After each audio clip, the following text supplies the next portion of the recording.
de los protagonistas en ese momento en la mediación es precisamente quien se encuentra con nosotros. Gracias por acercarse, embajador retirado, y además tengo que decirlo alto porque también ha sido parte del seleccionado de básquet de Chile. No sé qué ha sido más difícil, si jugar en la selección de básquet o pensar que se podía llegar a un acuerdo de un litigio que llevaba casi 100 años, ¿no? Bueno, obviamente era mucho más difícil pensar que podíamos llegar a un acuerdo, y aprovecho de decir que estuve muy honrado de venir a un sudamericano de básquetbol en Bahía Blanca el 73, digamos, juvenil, pero siempre gratos recuerdos de eso. Ahora, volviendo a la mediación, fue una época que partió muy dura, partió terriblemente el 77, 78, ya he hecho algunos recuerdos de eso, y estuvimos muy cerca de un acontecimiento demasiado trágico para la vida de nuestros países. Afortunadamente, la divina providencia, el Papa, la sensatez de muchas autoridades en ambos lados de la cordillera impidió que ese camino absolutamente tenso de conflicto llegara desgraciadamente a un final que, como digo, habría sido tremendo para la historia de nuestros países y la convivencia de nuestros pueblos. Dicho eso, tuvimos paciencia, 4, 5 años, casi 6 años de negociaciones. La Santa Sede tuvo paciencia. Falleció el cardenal Zamoré, la Santa Sede siguió adelante, los países siguieron adelante, y cambió mucho en Argentina con la llegada del presidente Alfonsín, la democracia, y hay un tono distinto en la negociación desde que asume. Y vale decir, asume en diciembre del 83 y ya en noviembre del 84, o sea, en menos de un año, se firmó el tratado, con lo cual quiere decir que existió un ánimo de cooperar, de entenderse.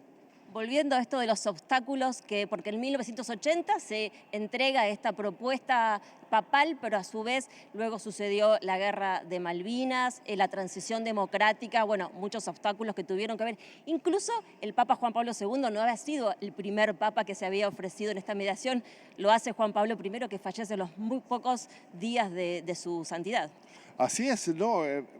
Por ser un proceso tan largo, estuvo lleno de obstáculos, de diferencias, de vallas que hubo que sortear, el atentado al Papa, tantas otras cosas, pero además años de tensión entre nuestros países, oficiales de las Fuerzas Armadas que eran acusados de espionaje, que no se entregaban, que se cerraban las fronteras, hubo un momento que vivimos por eso también, notas de protestas por violaciones de espacios aéreos continuas. Entonces, en ese cuadro, en ese ambiente de permanente tensión entre nuestros países, de a poco va aflorando, ¿no?, la necesidad de entendernos. Y como digo, con la llegada del presidente Alfonsín eso fue mucho más claro. Pero hay que haber mantenido la cabeza fría por muchos años, no haber prestado atención a quienes decían, bueno, solucionemos esto por otra vía más rápida. Hubo tentación, sobre todo en el lado argentino, pero yo lo que valoro es que siempre la sensatez, la historia de nuestros países que hemos resuelto a través de los medios pacíficos, toda nuestra controversia, fue lo que prevaleció.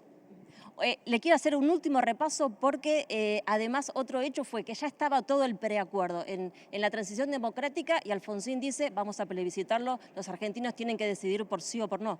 Sí, bueno.